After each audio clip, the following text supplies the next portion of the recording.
My wife's bizarre dream led to a false sexual assault accusation against me. But our baby monitor footage exposed the truth. I came home from work that day, pretty much like any other day. It was a normal weekday, nothing special about it. I was tired but not completely wiped out. You know, the kind of tired where you're looking forward to just chilling out on the couch for a while. I walked through the door, and everything seemed quiet. I found my wife on the couch, asleep, which was a little weird. She never naps during the day, but I thought she must have had a rough day.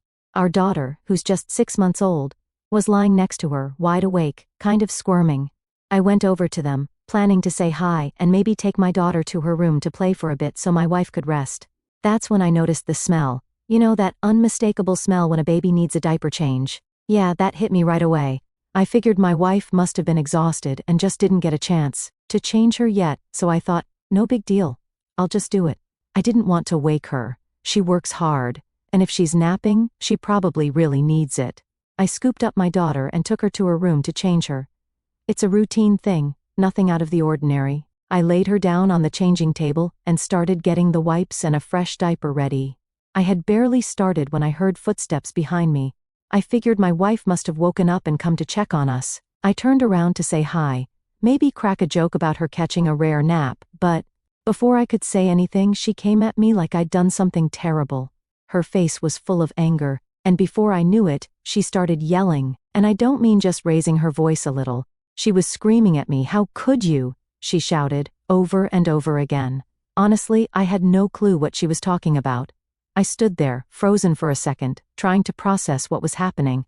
All I could think was, what is going on? Then she started hitting me. Like, really hitting me, not just pushing me away or something. It all happened so fast I didn't know what to do. My main concern was our daughter, who was lying right there on the changing table, and I didn't want her to get hurt. So, I leaned over her, trying to shield her from my wife's blows. It was just pure instinct. I didn't even have time to think about defending myself or reacting. I just wanted to make sure our baby was safe. My wife was still screaming at me, saying something about me being a monster, but her words weren't making sense. I was just trying to block the hits while keeping our daughter safe. In the back of my mind, I kept thinking, what the hell did I do? What is she talking about? Eventually, she stormed out of the room, leaving me standing there, completely shocked and confused. I was still holding on to the edge of the changing table, trying to catch my breath and calm my racing heart. I didn't know what had just happened. It felt like my brain couldn't catch up with everything. One minute, I was doing something as simple as changing a diaper, and the next, my wife was attacking me like I had done something unspeakable. About 5 minutes later, I heard a knock on the door. At first, I thought maybe my wife had come back to talk things through, but no, it was the police. 3 officers stood there, and I honestly thought I was dreaming or something. I hadn't processed what had just happened, and now there were cops at my door. They told me I was being arrested. I was still in shock, trying to figure out what they were even talking about.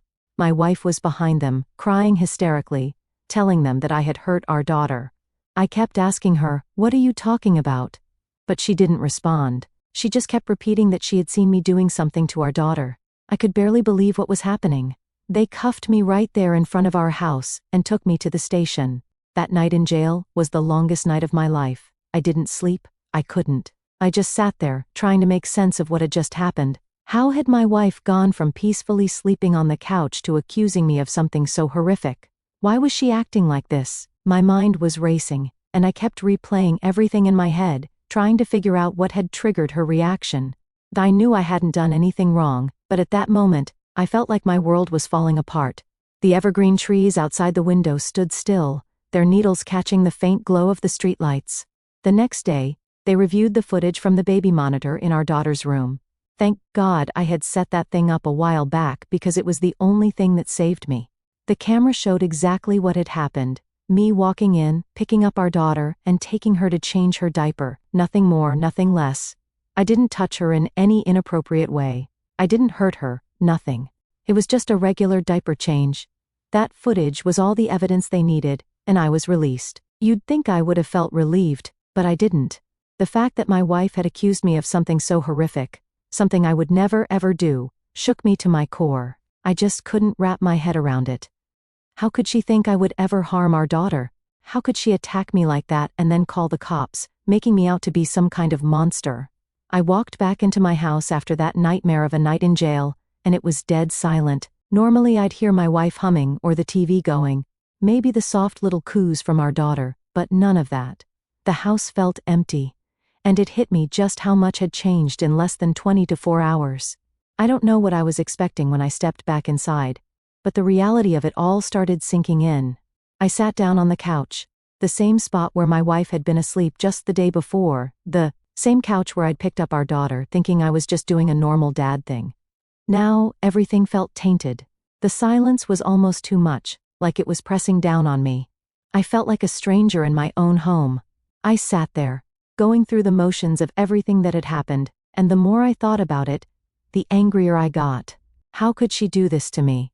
How could she call the cops on me like that? I had done nothing wrong, but in her eyes, I was this monster she had painted me as, the bad guy, and it didn't make any sense. The woman I married, the person I thought I knew better than anyone, had turned my life upside down in a matter of minutes. After a while, I decided to check my phone. I hadn't looked at it since everything went down. I wasn't exactly in a hurry to face the world. But when I turned it on, it was flooded with messages, missed calls, texts, you name it, all from her. I didn't even know where to start, so I just opened the first one. I'm sorry, I didn't mean it. Can we please talk? That was one of the first messages she sent, and I could feel my blood boiling. Didn't mean it? She had me arrested. She had me sitting in a cell, terrified that my life was over, and all she could say was she didn't mean it? I scrolled through more of the messages, and it was all the same: apologies, asking to talk, suggesting we go to counseling. I couldn't even process all the messages, because none of them had any real explanation. She kept saying sorry over and over, but never once explained why she had freaked out the way she did. Why did she think I'd hurt our daughter? Why did she attack me? Why call the police? These were the things I needed answers to. And yet all I was getting was sorry. I sat there, staring at my phone, and for the first time since it all went down, I started to realize I didn't love her anymore. I don't know when it happened, but something inside me just shut off. It was like a switch had flipped. The woman who was supposed to be my partner, my best friend, the mother of my child. How could I ever trust her again? How could I stay married to someone who thought I was capable of doing something so horrible? I felt like I was sinking into a deeper pit of confusion and anger. My mind kept racing. What if we didn't have that baby monitor? What if I couldn't prove my innocence? I'd be sitting in a jail cell right now, my life completely destroyed, all because of a false accusation, and that's the part that scared me the most. If I hadn't installed that camera, I don't even want to think about what would have happened next. And then there were the texts from family and friends. They weren't exactly helping either. A bunch of people telling me that maybe I was being too harsh. That we could work through this, that I should give her another chance. They were saying things like, it was probably just a misunderstanding, and maybe she's stressed from being a new mom. Everyone had an excuse for her behavior, but not a single person could explain to me why she thought I'd harm our daughter. It felt like nobody was on my side. Not even my own family seemed to understand what had happened. They kept asking me to consider her feelings, saying that maybe she just made a mistake. But they didn't have to live through what I had. They didn't have to deal with the police at their door or spend the night in a cold cell, not knowing what was going to happen next. After reading through what felt like hundreds of messages, I tossed my phone aside and tried to clear my head. But no matter how hard I tried, I couldn't shake the feeling that my marriage was over. And not just because I was angry or hurt, but because I couldn't trust her anymore. Trust is the foundation of any relationship, right? Without it, what's left? I kept thinking about what the next steps were. Divorce felt like the only real option at this point. I couldn't imagine staying in a marriage where I had to constantly look over my shoulder, wondering if my wife would accuse me of something else. I didn't want to live like that, and I sure as hell didn't want my daughter growing up in a home where her parents didn't trust each other. The worst part is, even as I made the decision to end things, I still didn't know why it happened. I felt like I was missing a giant piece of the puzzle, but I wasn't about to wait around and find out. Whatever had caused her to act like that, it didn't change the fact that she had crossed a line that I couldn't forgive. I'd always wonder, what's next? What if she does it again? I can't live like that, and I won't. That evening I called my lawyer. I told him everything that had happened, and I could hear the disbelief in his voice. He agreed that divorce was probably the best option given the circumstances. He also thought I had a good chance of getting full custody of our daughter, especially with the video footage showing my wife's violent outburst. As I sat there, listening to him talk about legal stuff, I felt a strange sense of relief, not because things were getting easier, but because I finally felt like I was taking control of the situation. I wasn't just sitting around waiting for things to get worse. I was making a decision, and it felt like the right one. I went to bed that night, still replaying everything in my head, but there was a small sense of clarity. My marriage was over, and there was no going back. I wasn't happy about it, but I knew it was the only way to move forward. I had to think about my daughter. And I had to think about myself. I couldn't stay in a relationship where I didn't feel safe, where I didn't feel like I could trust the person I was supposed to spend my life with. And with that, I closed my eyes, knowing the hardest part was yet to come. A few days after I talked to my lawyer, the reality of everything really started to hit me. It wasn't just about the divorce anymore, it was the entire fallout. Every time I checked my phone, there were new messages. Family, friends, even some people I hadn't spoken to in years. And most of them weren't on my side. I had expected support, or at least understanding, but instead, all I kept getting was pushback. Everyone seemed to think I was overreacting. She made a mistake, they said. She's just stressed out. You have to think about your daughter.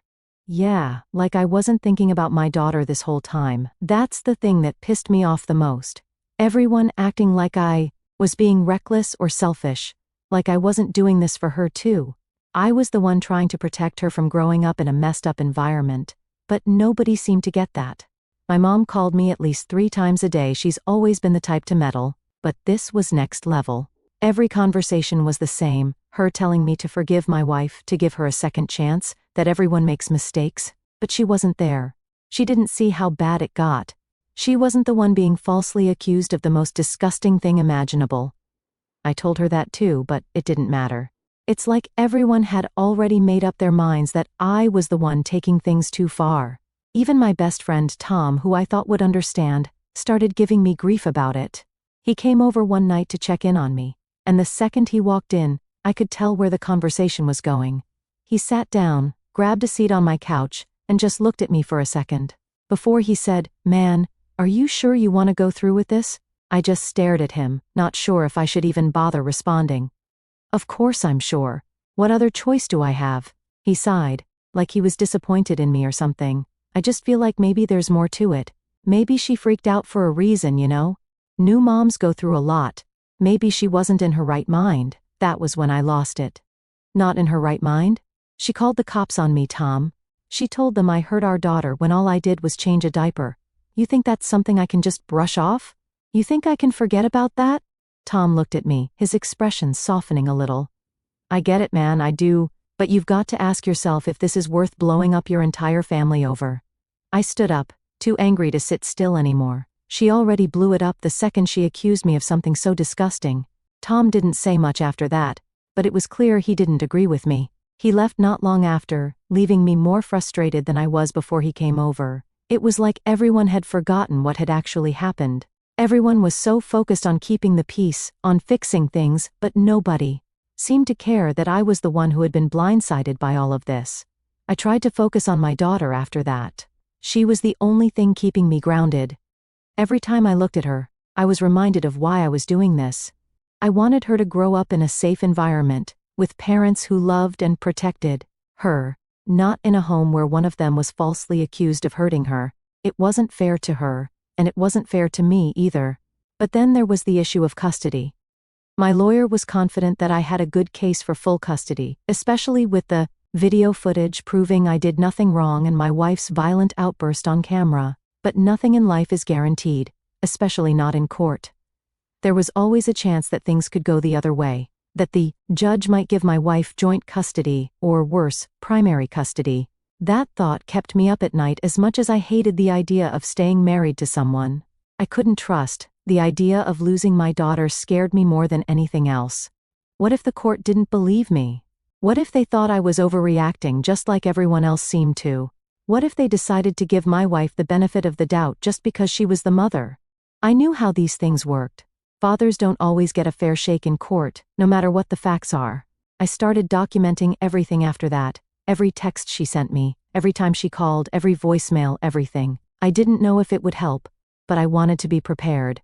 I wanted to make sure that if it came down to it, I had proof that I wasn't the one blowing things out of proportion. I wasn't the one who had done something wrong. My wife tried calling me a few times after that. I didn't pick up, I wasn't ready to talk to her, not after everything that had happened. She left a few voicemails though, and I listened to them. Most of them were more of the same, apologizing, asking to go to counseling, saying she didn't know what came over her that day. But none of it was enough. None of it explained why she had done what she did, and that was the part I couldn't get past. I wasn't interested in marriage counseling. I wasn't interested in trying to fix something that felt completely broken. I couldn't see a future where I would ever trust her again. And without trust, what was the point? Every time I imagined staying with her, all I could think about was how I'd always be looking over my shoulder, wondering if she'd snap again. I couldn't live like that, and I wouldn't put my daughter through that either. So, I called my lawyer again and told him to move forward with the divorce. I wanted full custody, and I was prepared to fight for it. It wasn't going to be easy, and I knew I'd probably lose even more friends and family over it, but at that point, I didn't care anymore. I had to do what was right for my daughter and for myself. I had to put us first, even if nobody else seemed to understand that. And honestly, if they couldn't get behind me on this, then maybe they weren't people I needed in my life anyway. The divorce process was dragging on, and honestly, it was wearing me down. Every day felt like a new battle, not just with my soon-to-be ex-wife, but with everyone around me. Family, friends, coworkers, everyone had an opinion. Everyone thought they knew what was best for me, for my daughter, for my marriage. But the more people tried to get involved, the more I just wanted to block it all out. I was tired, exhausted really. It felt like I was constantly defending myself for making the only decision that made sense to me. I remember one night after putting my daughter to bed, I sat down at the kitchen table with a stack of paperwork my lawyer had sent over, custody, agreements, financial stuff, all the details that come with ending a marriage. I sat there, staring at the pages, trying to make sense of all the legal jargon, but my mind kept wandering. I couldn't stop thinking about how things used to be, how easy it all seemed before. Back when we first got married, I thought we were solid. I really did. Sure, we had our arguments like any couple, but nothing major. I never thought we'd end up here, me sitting at a table, figuring out how to split our lives apart. It's crazy how quickly things can change. One minute you think you got everything under control, and the next it's all slipping through your fingers. I had a lot of moments like that, just sitting there thinking about how I got to this point, and every time I did, I came back to the same conclusion. I couldn't go back. I couldn't unsee what had happened. Even if I tried to move past it, that doubt would always be there.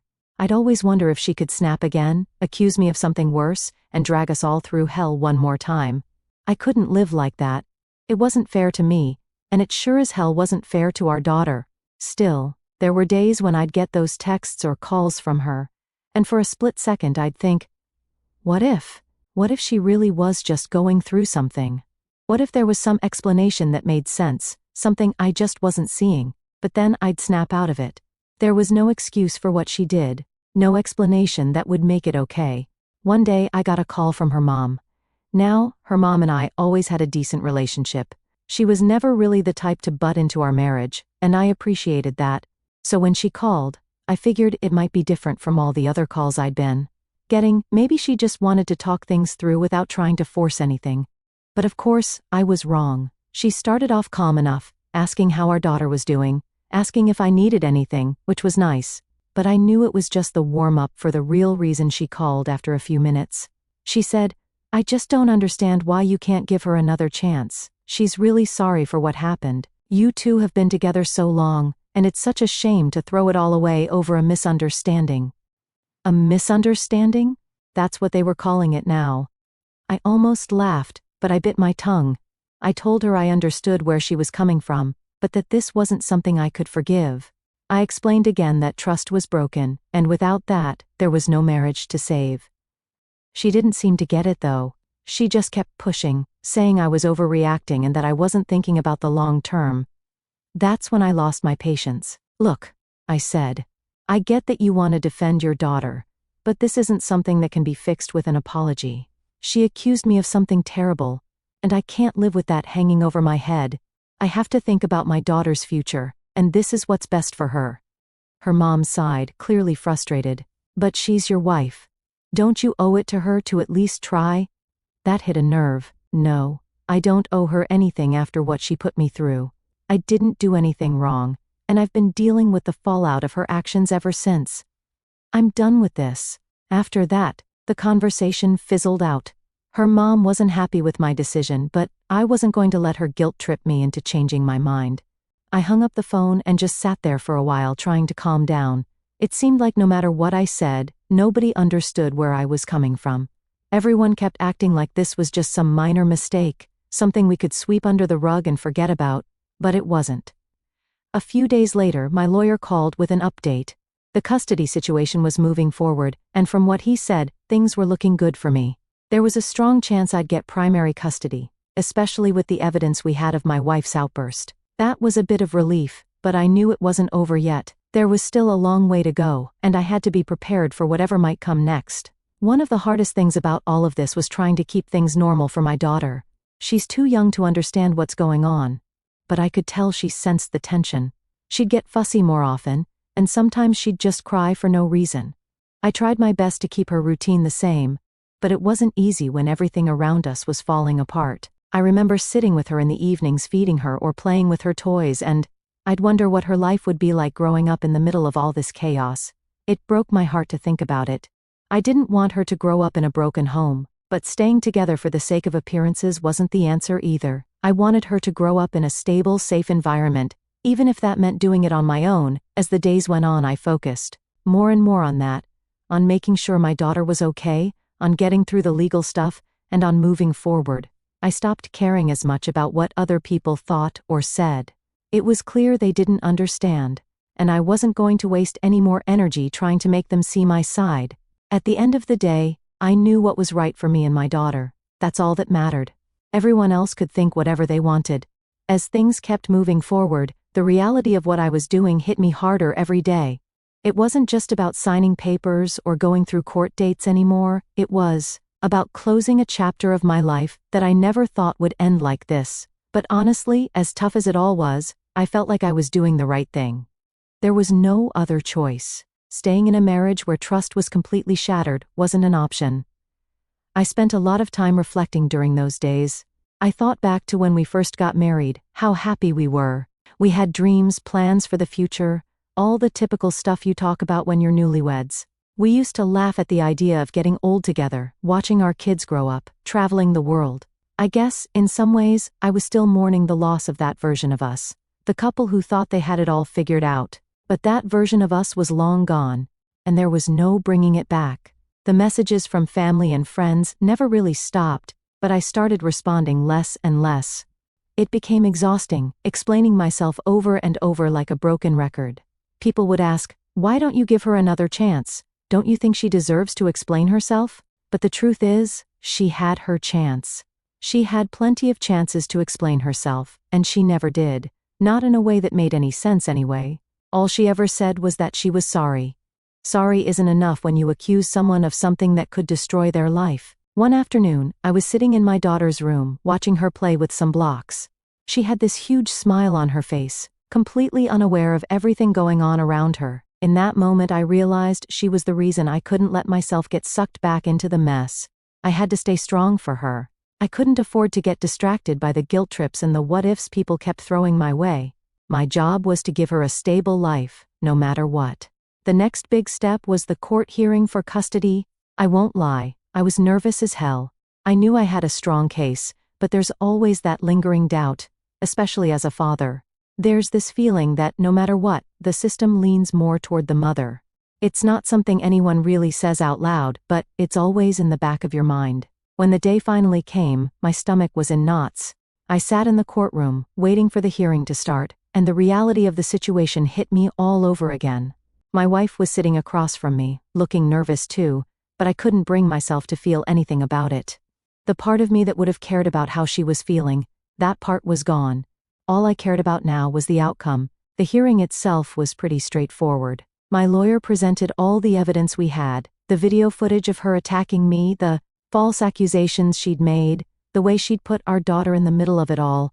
My wife's lawyer tried to downplay everything, of course. They brought up the usual stuff. like how she was under stress, how being a new mom can mess with your emotions, and so on. But none of it explained why she'd gone to the extreme of accusing me of something so awful. When it was all said and done, the judge granted me primary custody. My wife would get supervised visitation, and that was it. As much as I felt relieved, I wasn't exactly jumping for joy. I didn't want it to be this way. I wanted my daughter to have both of her parents in her life, but not at the expense of her safety or growing up in a toxic environment. So, while I was glad the court saw things from my perspective, it was bittersweet. Leaving the courtroom that day, I felt a weird mix of emotions. I was relieved, sure, but I also felt like a weight had finally lifted. All the pressure from the divorce, the custody battle, everything. It wasn't fully over yet, but it felt like I could finally see the light at the end of the tunnel. My wife tried reaching out a few more times after that, mostly asking if we could work something out with the custody arrangement, but I stood my ground. I wasn't going to give in just because she was feeling sorry now. It was too little, too late. I wasn't going to risk my daughter's well-being for the sake of making things easier for anyone else. As time went on, things started to settle. I got into a routine with my daughter, making sure her life stayed as normal as possible. That became my focus, her. I wanted to give her the best life I could, one where she didn't have to grow up surrounded by chaos or uncertainty. Looking back on everything, I realized just how much I'd grown throughout the whole ordeal. I used to be the kind of guy who avoided conflict at all costs, the one who wanted to keep the peace no matter what. But this situation forced me to stand up for myself, to fight for what was right, even when it felt like the whole world was against me. I learned that sometimes, doing the right thing doesn't mean everyone will be happy with you, and that's okay. In the end, I know I made the best decision for me and my daughter. It wasn't the life I had planned for us, but it was the life we had now, and I was determined to make it the best it could be. I stopped worrying so much about what other people thought or whether they understood my choices. I knew what was right, and I wasn't going to let anyone make me second-guess that. As for my wife, I honestly don't know what the future holds for her. I hope she gets the help she needs, whatever that looks like, but I've moved on from trying to fix things or understand why it all happened. Some things don't have a neat explanation, and that's just how life goes sometimes. Now, every night when I put my daughter to bed, I feel a sense of peace that I hadn't felt in a long time. It's just me and her now, and that's more than enough. Update. A few weeks after the court ruling, I finally found out why my wife had done it. To be honest, I had stopped expecting any real explanation at that point. I had already accepted that I might never fully understand what went through her mind that day. But then, one evening, out of nowhere, I got a long message from her. In the message, she said that the whole reason for the accusation, everything that happened, was because of a dream. Yes, a dream. She explained that she had this vivid nightmare about our daughter being sexually assaulted, and when she woke up and saw me changing her diaper, her mind somehow mixed up the dream with reality. When I first read it, I had no idea what to even say. A dream? That was the reason my entire life got turned upside down? I sat there, staring at my phone, just trying to wrap my head around it. I couldn't believe it. I mean, we all have bad dreams, right? But for her to wake up and immediately act like it had actually happened, to accuse me of something so disgusting based on a nightmare, it was just too much to process. She went on to say she was sorry again, but it didn't really make a difference anymore. The damage was already done. It didn't matter that it was triggered by a dream. She still called the police. She still attacked me. She still made the choice to accuse me of something so horrible without even thinking it through. I sat there, thinking about what she must have felt in that moment, but it still didn't justify what she did. How could she not take a second to calm down, to realize it was just a dream? I couldn't even begin to imagine how someone could confuse a nightmare with real life, especially to the point of nearly destroying her family over it. As much as it explained what set her off, it didn't change how I felt. It didn't make things better or easier. If anything, it made me more frustrated. How could she let a dream control her actions like that? How could she believe even for a second that I was capable of something so horrible? I guess in her mind, this was her way of giving me an explanation. But for me, it just solidified the fact that we were done. There was no fixing this. No amount of therapy or apologies could make me forget what she put me through. Dream or not, at the end of the day, the reason didn't matter as much as the result. Our marriage was over, and I was focused on moving forward, just me and my daughter.